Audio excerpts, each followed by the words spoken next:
I had always been a devoted wife, doing everything I could to keep our home in order and care for my two young sons, Logan and Mason. But ever since my mother-in-law moved in, life had become almost unbearably hard. When I first met James, he was everything I admired: charming, kind, confident, and successful. He ran 2 thriving businesses, an automobile shop and a large accounting firm. As for me, I was just an accountant working at his firm. That's how our paths crossed. It's quite the story. One day, I was running late for work. It was one of those days where nothing seemed to go right. My alarm didn't wake me, so I missed my train. Then, when I finally reached the office building, I missed the elevator I was rushing to catch because I tripped and spilled coffee all over my cream cashmere sweater.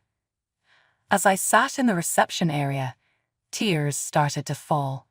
That's when I heard a calm voice ask, "Are you okay?"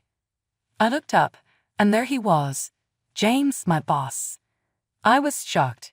"Yes, sir, I'm fine," I replied, quickly trying to wipe away the tears. "Is it okay?" he asked. "Clara," I answered, realizing he wanted to know my name. "It's okay, Clara. We all have those moments when we just need to let it out," he said softly. "I'm not having the best day myself," he added. Then, looking around, he'd asked, "Why are you sitting out here?" It was clear that having a tear-streaked employee in coffee-stained clothes in the reception wasn't exactly a professional look. "I'm sorry, I missed the elevator," I explained. "Why don't you come with me? We can use my elevator," he offered, extending his hand.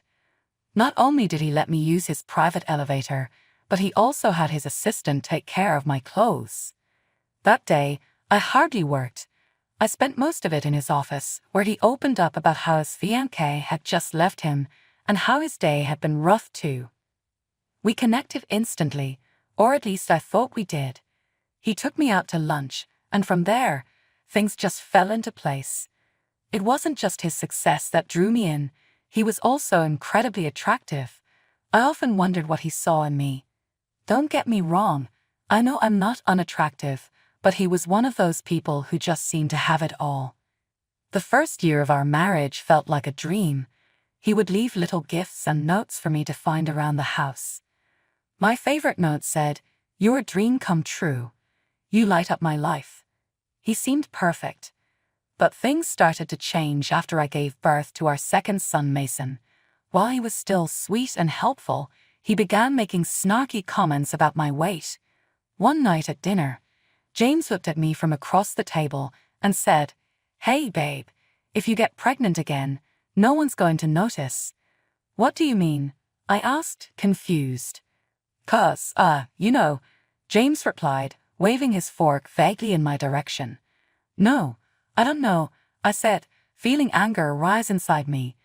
"Do I really need to say it?" he asked. "Yes, you do," I snapped back. "Babe, calm down. It was just a joke," he said.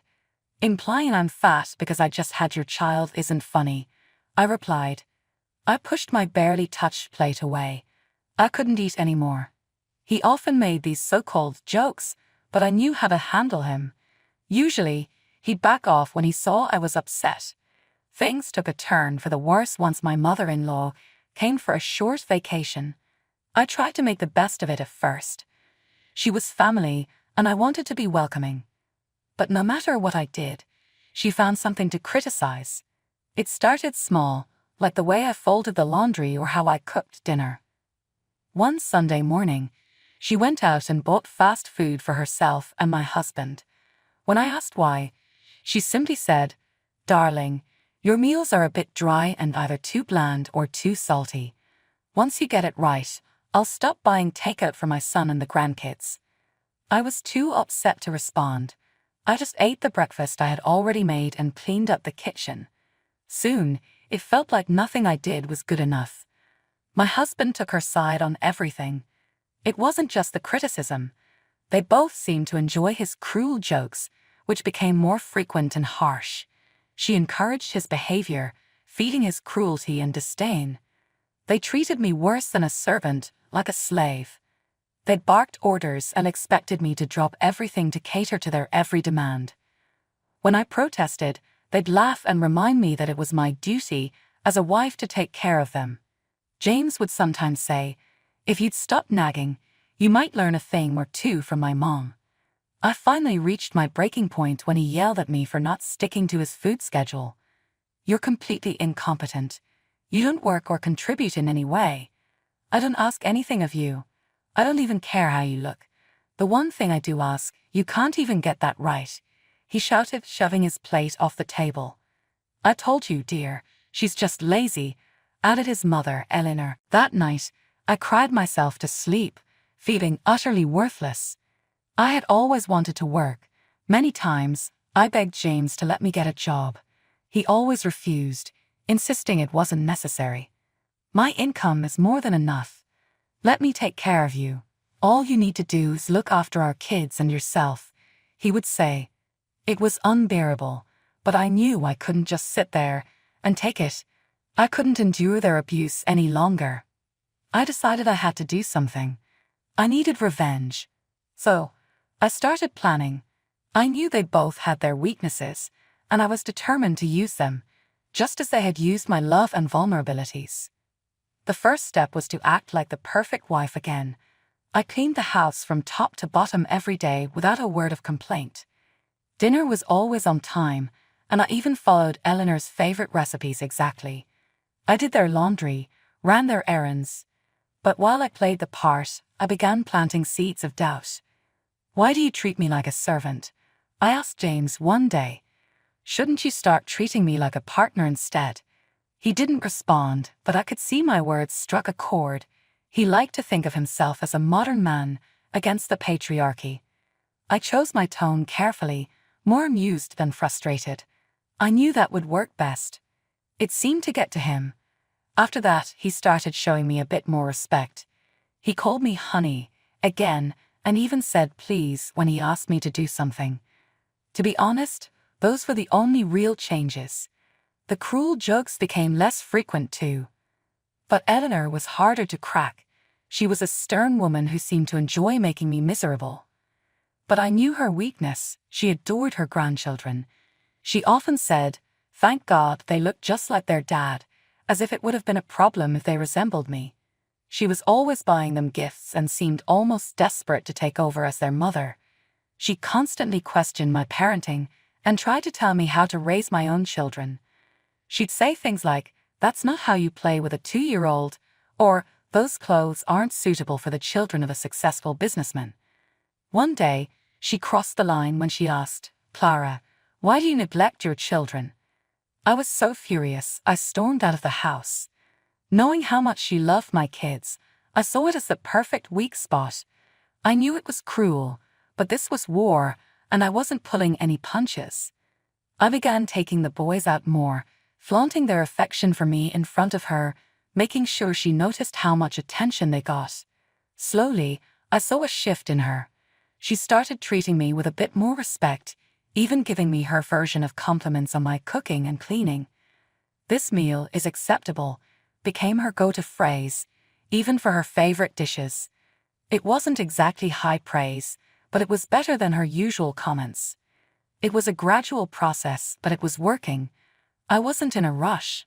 I used the time to get back in shape, wanting to feel and look my best. Looking good was a key part of my plan. Before long, I knew I had them right where I wanted them. Then one fateful day, I decided to make my move. I had been planning this for weeks, and I was confident it would work. It was a Saturday morning. My husband and mother-in-law were in the living room, sipping coffee. She was reading the newspaper, and he was engrossed in his phone, probably answering emails. My 2 boys were on the floor, watching cartoons. I walked in with a big smile, carrying a tray of freshly baked chocolate chip muffins. "Good morning, everyone," I said cheerfully. I made muffins for breakfast. They both looked up, surprised. My mother-in-law seemed a bit suspicious, called it woman's intuition. But my husband just smiled and took a muffin. "They're delicious, honey," he said, taking a big bite. He could never resist chocolate chip muffins, his favorite. My mother-in-law sniffed the air, suspicious as always, but to my surprise, she actually took a tiny nibble of her muffin. I saw a hint of pleasure on her face as she chewed. And then, I dropped the bombshell. "I have something to tell you both," I said, setting down the tray. "Oh, what is it, dear?" James asked, barely looking up from his phone. "I'm leaving you." They both stared at me, stunned. "What?" my husband asked, his face pale as if he'd seen a ghost. He clearly didn't see this coming. "Yes, Jamie, you heard me. I'm done being pushed around, picked on, and treated like a slave by you and your mother. I'm tired of feeling like nothing I do is ever enough, like I'm not enough." "A slave," his mother scoffed. "You're just doing what a loving wife should do." "I have never asked more than that of you," James added. "And what about what a loving husband should do?" I asked. "I pay the bills, don't I?" he replied. "And that's where it ends," I sighed. "What do you mean?" he asked, pretending to be confused. "You constantly insult my looks and my body.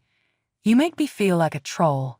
"Oh, wait, you've actually called me a troll before," I shot back. "Listen, baby, please," he said, finally standing up and walking toward me. "You know I was just joking. Come on, you look nothing like a troll. You're so beautiful," he said, stepping closer. I stepped back, distancing myself from him. What is wrong with women these days? They're all so sensitive, Eleanor muttered, completely unremorseful. I ignored them both and took off my apron. In that moment, the apron felt like a symbol of our marriage, and I think my husband realized it. He had always been good at reading me. "Clara, honey, I can change," he said, his voice weak, and he even wobbled a bit, as if his legs were shaking. I'll stop making those silly jokes. You know I never meant to hurt you," he pleaded, his voice cracking. "It's not just the jokes, James. It's everything. I've already talked to my lawyer, and we're getting a divorce," I said firmly. "I told you she was no good. In my day, a woman wouldn't complain about her duties," my mother-in-law interjected, trying to force her way into the conversation. But this time, even he ignored her. "Really, Eleanor? You're still a woman, right? So why don't you pick up after yourself?" I shot back. Since she insisted on being part of the conversation, I gave her what she'd asked for. She was speechless. I had never spoken to Eleanor that way before. Usually, I'd just storm out, but this time, I was done. After putting her in her place, I left the living room, tired of the endless back and forth. Upstairs, my bags were already packed. I took my sons with me and headed to my sister's house. She fully supported my decision. She never liked him much from the start, always saying there was something off about him. "Clara, no one can be this perfect," she used to say. I thought she was just jealous, but now I realized she was spot on. James refused to sign the divorce papers at first. Instead, he bombarded me with constant phone calls and endless voicemails, all repeating the same things. It became a bizarre routine. I received at least 10 voicemails a day. The first few would be something like, "My love, my mom has left the house for good. I promised you was the problem, and now she's gone." Or, "I love you. Please come home. I miss you and the boys." But when I stayed silent, his ego took a hit. The next ones would turn ugly. "Who do you think you are? Plenty of women want me. You should be grateful I'm even thinking of taking you back." It was a vicious cycle. Then, one day, he finally signed the papers. He still sees our boys every weekend, but I avoid him as much as possible. I'm happy with my decision, and I'm slowly reclaiming my independence.